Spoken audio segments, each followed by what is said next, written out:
Okay.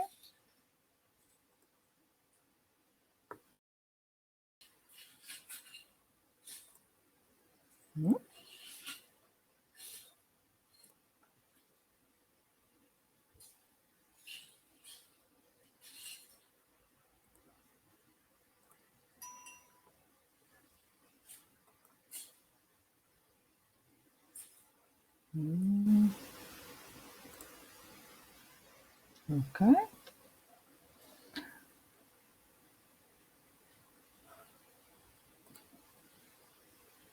Do you want to record the speech? Do you have any problem with that?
Alban, I am giving you the permission for the stage. Did you receive?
Alban, are you ready to be on the stage? Do you have any problem?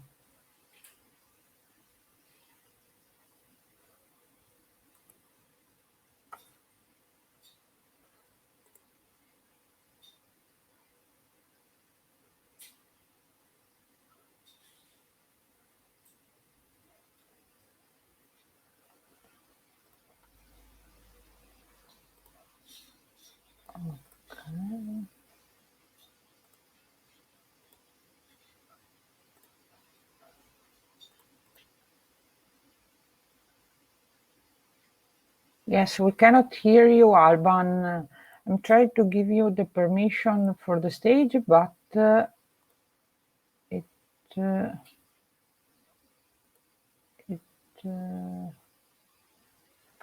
looks like you have some problem. Oh.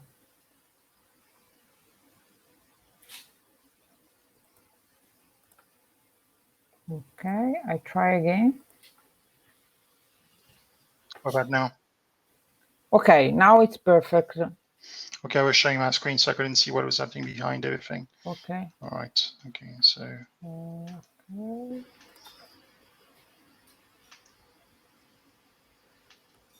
Now everyone is hearing Alban? Yeah. Okay. Trying to go full screen, but right now it doesn't really want to.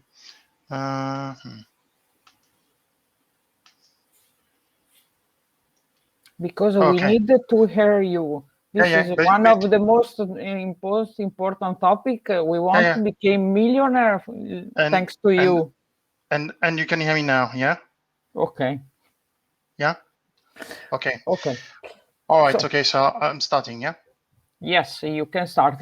Okay, good. Right, everyone, good afternoon. Thank you very much for joining my talk. So sorry for the small hiccups at the start of it. So I'm Alban Gerome. I work for Legal in General, which is a very good insurance company in the UK. I live in Wales. I just moved to Wales. I was living in London before. So today we'll talk to you about a topic which has been a bit of a thorn in my side. I'll say I'm trying to understand what's going on with the market and why is the cause of this, and if whether this is happening in the rest of Europe, if it's just the UK, it might just be the UK, but it might happen in the rest of Europe soon. Right, so what I've noticed is that about 5-6 years ago, the salaries and daily rates for contractors dropped down about 50K here in the UK. That was before Brexit, so you can't really pin that down on Brexit. And it was obviously before the pandemic, so it's not the pandemic either.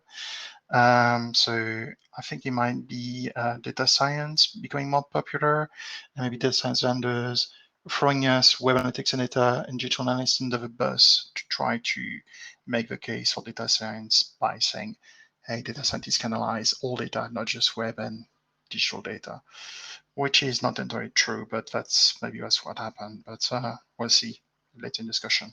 So that's meant to be not just a presentation, but I encourage you to participate, and Lena, if you can bring them on stage, that'd be great. So yeah, so 50% decrease about 5-6 years ago in the UK, and whether that happened in the UK is happening outside the UK, but mostly how could recruitment companies let that happen? Because they get paid as a percentage of the salaries that they get for us when they get us a role, a placement somewhere. So don't recruitment agencies have an incentive to get us the best salary possible? And how could such a cut happen if they work the way they think they work, or at least the way I think they should be working?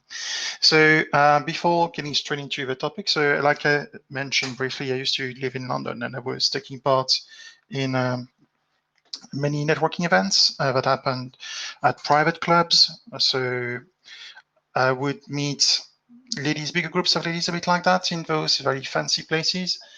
And the what really amused me, I would say, was that it seemed that they were actually there already working.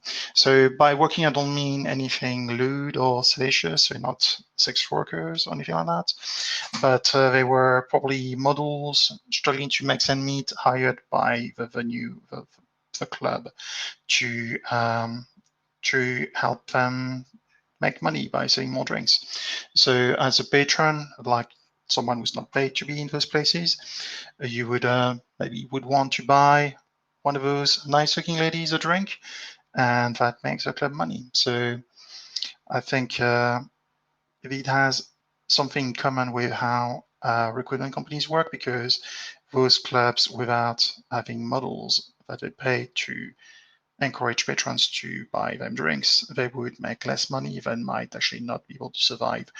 And recruitment agencies, similarly, they need companies that have roles to fill to attract the candidates, people like us, instead of making sure that they have a lot of candidates and then after that, try to find clients that looking for those skills. So I think that's where the similarity lies between the two. And I think that's a good... Alban, sorry to interrupt, but your slides aren't working. My slides are not working. No, we're still on the first slide. Right. Okay, interesting.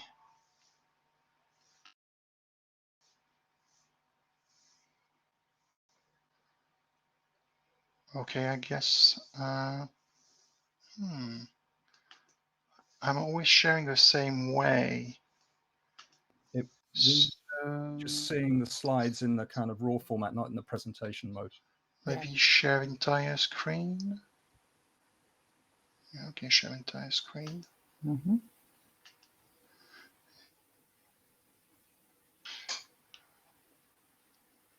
Okay.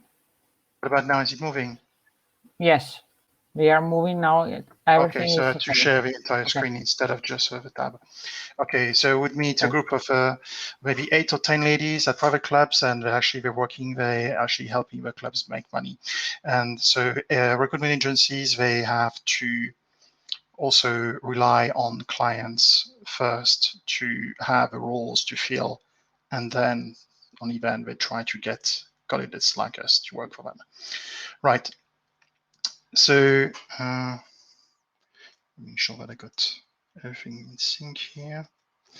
So what I noticed is that for some recruitment agencies is that they are prepared to accept any kind of expectations of their clients, very, very low rates, low salaries. One example, last year when I was looking for a job just over a year ago, one agency in London was hoping to recruit someone with Adobe Analytics skills, I think even implementation skills, for as low as £30,000. That's about 40,000 euros a year. Needless to say that I don't think they found anybody. The job appeared again later on the job boards, but without any salary expectation. So I wonder why those roles ever hit without any kind of challenge from the recruiting agencies. They should have told the client that that's not a salary you can expect to find someone with those skills. Not in the UK, maybe not in Europe.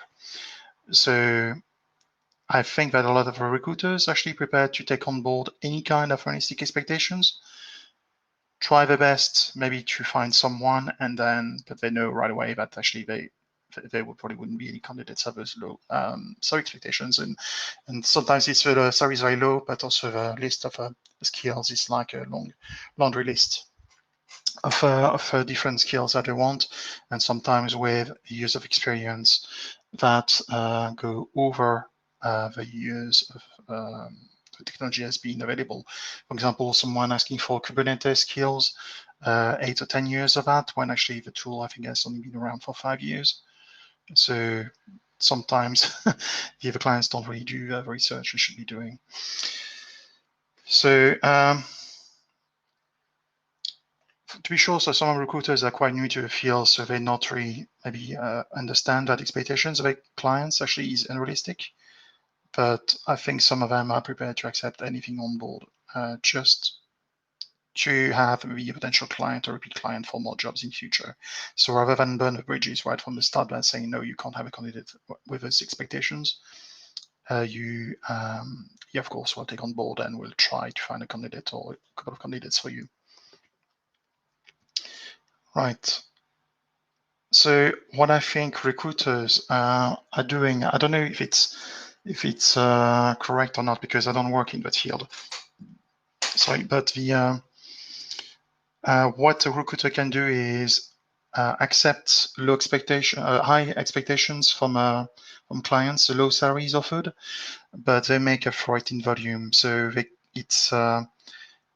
it would be easier for them to make the commission. I mean, the recruiter to make the commission if they lowball the rates, so offer a low salary, a low rate,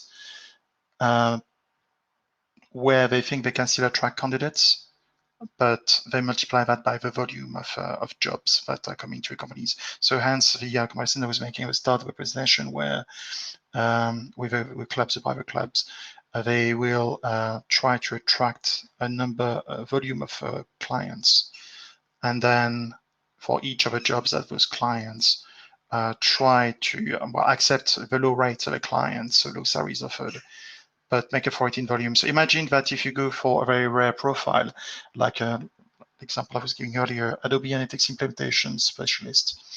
So if you go for the high salary that the candidate is expecting, well, first of all, there are not many candidates on the market with those skills, but there are also very few clients potentially we need those skills. So if you go for the high salaries that the candidate's expecting, and you only have 3 to place, then there's a chance actually that you'll pocket 0 commission for those 3 roles because the client is not prepared to pay what the skilled candidates want, or the candidates are already earning more than what the client is offering. So it's a lot of hard work for you as a recruiting consultant with no commission. So it seems to me that a safer strategy for a recruiting consultant would be to have as many clients and jobs to fill as possible, and try to secure them at a lower salary, a lower rate than what the candidate's expecting, and hoping that you would maybe pocket your commission on maybe 60% of them. I don't know if 60% is too high and a realistic rate, but let's go for maybe 60%, then you at least you will know that you have commission for those jobs.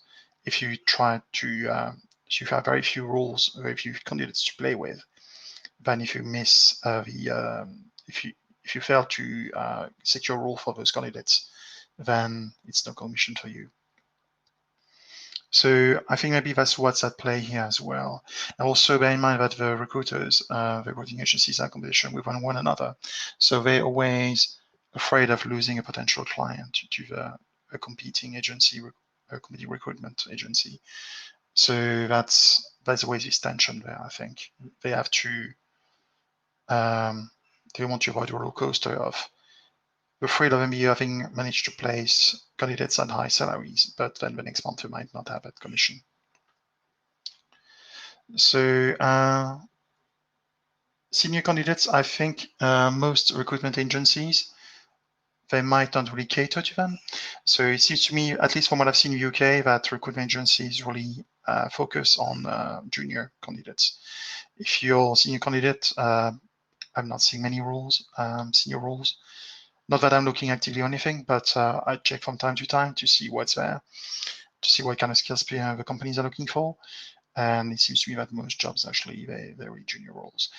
And as it happens, I don't know if my case is really to be generalized, but I haven't dealt with a recruitment agency, no recruitment agency rather, has placed me in a role since 2012. And at that time had only maybe 3.5 years experience, with about a year and a half experience of CRO on top of that. So, and I was a web developer before that.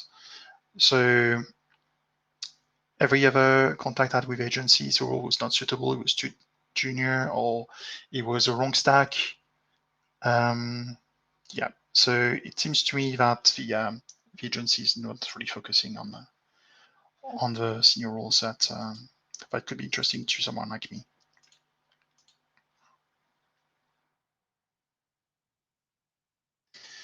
So if you're junior, so I believe that recruitment agency can help you, especially if that's your first job in web analytics. So you might not really know your worth on the market, and because of that, maybe recruitment agencies will find you a bit more flexible to work with and find it easier to place you. So when you're senior, I think what's important is not really what you know or the skill set, chasing the latest trends, but it's more about your network. So since 2012, well, since after 2012, 2015 actually, which was my first job, after which I never really depended on a recruitment agency, it was purely through my network. So I was working for Barclays Bank, which is one of the biggest banks in the UK, but was through my network, someone I met at MeasureCamp. I got my job there. And the job I currently have is through, not through MeasureCamp, but indirectly through people that I met at MeasureCamp. So we're part of a network on WhatsApp, and that's how I met my the person who was going to be my manager. He's my manager now. So since 2012, after 2012, none of my jobs were through agencies. Oops, sorry, I went.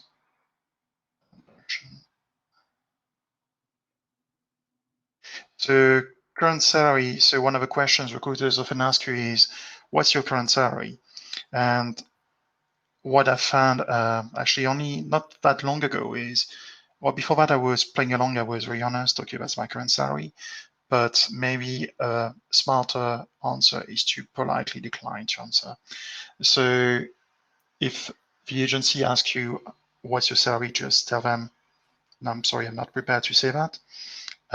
If you want to go for a ballpark, please go with market rates. And the reason why you're asking this, because the next question they ask is, what's your expected salary? And they will calculate what's the difference, what's the percentage in difference. And based on that, they would usually accept something like 20% increase if you're permanent, and X plus X being the inflation rate, maybe. Somewhat of a reasonable ask, but usually they achieve somewhere between 10 and 15% more than what you claim to be on. So if you have been, and it's a case many times, if you have been underpaid for many, many years, if you expect your next job to be the job that's going to bring you back on market rates, if that means that it's going to be like a 25, 30% salary increase based on what you're on now, they're going to shoot you down, right? Because they know that the client they're working with, they will ask exactly the same question, and they will go back and saying, oh, I don't want to be the company that's going to pay them a 30% salary increase. I can't defend that towards my boss, my director, my C-suite. So if you decline to say what your current salary is, if you have to go with market rates, then actually it's probably easier for you to reach the salary that you want. And if you ask 20% and you get 10, usually always ask for more a percentage increase that you want, so that you can actually achieve somewhere in the middle, which is what the salary increase you really want. So remember that your current salary acts as some kind of anchor in the minds of your recruiter and the client that's behind the recruiter. So just go by, say, your current salary, no, sorry, I'm not going to say that, market rates, and I want market rates plus 20% if you're not. So I believe that for the recruiting consultants, they're really incentivized to basically cater to a junior market because they're easier to work with, and they also they're surer guarantee for a recruiter to pocket their commission. If you're more senior, then the senior guy will know their worth a lot better. They will be better connected. They could leverage their personal network, and that could get them a better deal than through a recruiting agency. So with that, I think so what recruiting consultants do is they play with a variable that they have, which is the volume. They probably deal with a greater volume of clients than what you as a candidate are dealing with. So you're probably almost never approached by the end client directly. They will go through an agency, a recruiting agency. So I think what happens, so the recruiting consultants, they leverage that greater volume of jobs they have, gain clients than they have and you have. So you don't have competing offers very often. They can play on that and try to lower the rate so that they can secure that commission. And that results in lower salaries for you. Right, okay, so that's the end of the deck. So there's plenty of time left, I think, for discussion. So I think we're about, what, 8 minutes and a half? So let's go back to a previous screen. So with that, I'd like to invite you guys to comment and participate and see what kind of insight we can bring up and that could benefit all of us. Thanks a lot, Alban. I saw during your presentation that Ricardo, for example, made a lot of comments Yeah, I on the saw chat. it. Yeah, Do you Ricardo want, was Ricardo, do you want to bringing on be on stage. stage? Perfect. If you are Also, ready. Alban, as I mentioned before, I used to work for a recruitment company for my Yeah, sins. Adrian, I wasn't a recruiter, but I know how it works. So I can give you some insight there. So when you're ready. Yeah, go ahead. Yeah, Adrian, I'm happy for you to start, and then we can hear Ricardo as well. Okay. So they are obviously, recruiters are a special breed of people. They don't actually sell a product that they own. They're almost like they're selling a product that they know very little about, but they're just satisfying demand. They're plugging demand. So they'll move to wherever the highest volume of demand is. So you're kind of right in the sense that they will move towards the demand. But they're not particularly fussed whether they sell a web analyst or a strategic digital analytics consultant or whether it's a data scientist. What they care about is how many placements they've got, how many vacancies they're trying to fill. And if someone is trying to build a data science team and they've got 10, headcount for 10 people, they're going to be in there trying to plug that gap super quick, and they'll move in that direction. So I've seen recruiters be all over web analytics 5, 6, 7 years ago, completely switch out to go into data science because that's suddenly where they could make their money. And also the average salary is higher as well as the volume being higher. And then when that kind of peters out, they kind of sheepishly come back and say, oh, can I help you with your digital analytics vacancies? So it's just like they'll go to wherever they can make the money right now, because if they don't, they'll be fired. And if they do, they'll make a load of money. It's all or nothing for those guys. So it's just simple laws of economics playing out. I think even at senior level, you can use these guys because if you're worth 100,000 euros, then that's what you're worth. And they can make a good commission out of it. By the way, the commission of recruitment agencies is usually it's between like 20 and 25% of your first year's salary. If they've got a deal with a major corporation, they usually get beaten up by procurement to accept a lower rate, but that's offset by the volume that they're going to get from that organization. So they might, let's say they got a deal to work on behalf of Barclays, they might have to accept 15%, but they know that they're going to get more vacancies to fill as a result of it. But in my business, I don't pay any more than 20% because that's enough to incentivize them. And it's not so much that I feel like I've been completely stung. So that gives you an sounds idea. like I'm on the right track. So the advent of data science becoming more fashionable with companies that came with it, volume of jobs, higher salaries, so more commission for the recruitment companies. And then probably, so I think it's probably another side of the ecosystem, and the data science vendors who try to make the case for data science would hear back from the clients, oh yeah, but we got a web analytics team. Like, web analytics, they just do reporting. Okay, they only deal with data and digital data. But data scientists, they can deal with every kind of data, a greater variety of data. Possibly. But I think basically that it was in vogue for people to hire data scientists. There was a shortage of them, which means the price goes right up. But actually, when you compare a career in web analytics or digital analytics with a career in, I don't know, being an SEO marketer or pay-per-click, any other thing in the digital space, you get paid more for doing for the experience you've got. Like if you've got 3 years experience, you are earning 20% more than somebody that's doing UX. Well, UX is quite well paid. I don't know, pay-per-click or social media actually isn't very well paid. SEO, why? Maybe, yeah. Yeah, SEO. Why? Because there's a larger volume of people that can do that stuff. So if you wanted to hire an SEO person, you've got a pretty broad choice. And when salaries go up like that, it triggers FOMO as well from the clients, right? The fear of missing out, they think like, oh, we need data scientists to be like everybody else. And then, oh, we can't get them. Okay, what's the salaries? Oh, we need to pay those salaries. Yeah. So if the demand is a bit low, now the demand for web and digital analytics is coming back because of the pandemic, especially the bricks and mortar shops. They're getting the orders from the online channel rather than from bricks and mortar. So then they rediscover web analysis.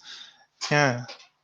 So do you think that the advice of if you're senior, someone like me, to leverage their own networks rather than relying on agencies. I think you've got to do all these things. I think you've definitely got to build your own network.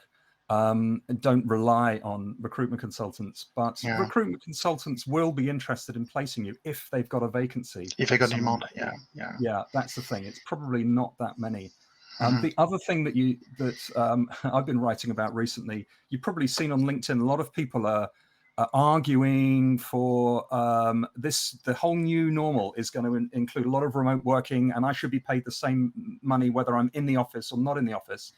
Well, as an employer, if I can see that a job can be done remotely, do I need to be paying London prices for that? Seriously? I mean, you've just moved to Wales. Yeah. Should I really be paying the same money? Because I reckon I can get a guy in Cardiff who's got the same experience as you for 20% less. Oh, hang on a minute. If it can be done in Cardiff, it can probably be done in Poland. It could probably be done in India. So as long as we're in roughly the same time zone, why should I be paying a premium for London people all of a sudden? So expect the market to correct from that, because you've got supply that isn't geographically constrained. It's global. So watch out for any job that can be done remotely, because there's got to be supply and demand market price correction going on here. And I think salaries are going to come down. I'm planning actually to relocate to Georgia, maybe within 2 years. There you go. I think it also depends on the company. Just let me, because if you're, as you're saying, Adrian, if they're going to hire in Poland, sometimes the contracts, or for example, if a company stipulates that they are based in the UK, for example, or in London, and if they're going to hire someone from Poland, that might messes up on the times of finance on the contracts. It could be, So it also has that effect. Sometimes the companies, they want to hire in the same country, even paying more, but at least they don't have the hassle of redoing. Again, if it's not an international company, then they don't know how to make a contract for the Poland laws or something like that. So it might not apply quite to people working in data, because they wouldn't want to see their data cross certain borders. But you could imagine jobs like, say, a project manager. A project manager can do their job anywhere in the world, right? They don't need to be here. All they're doing is chasing you to get stuff done on time. So it could be done, right? It could be done in Mongolia for all I care. So there definitely, for some jobs, the rate has to come down. But for analytics, I think there still probably is an argument that you wouldn't want to take it too far across a border.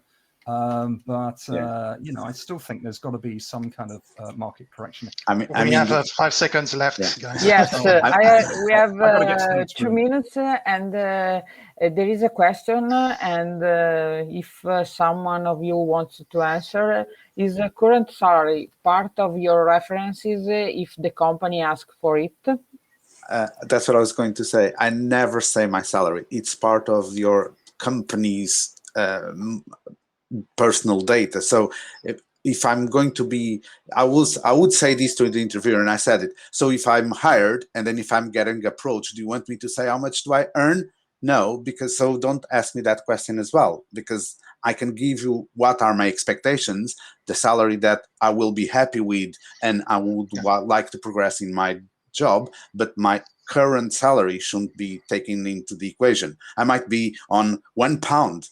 It doesn't matter. It's how don't say your current salary anymore. Exactly. Just answer market expectations. My expectation for the salary, it's between market rates and on-market rates plus 20%. Yeah. The reason why, if you contractor, it's the inflation rate is because that's your daily rate, and then if it doesn't change year on year, then year on year, then you start losing more and more money.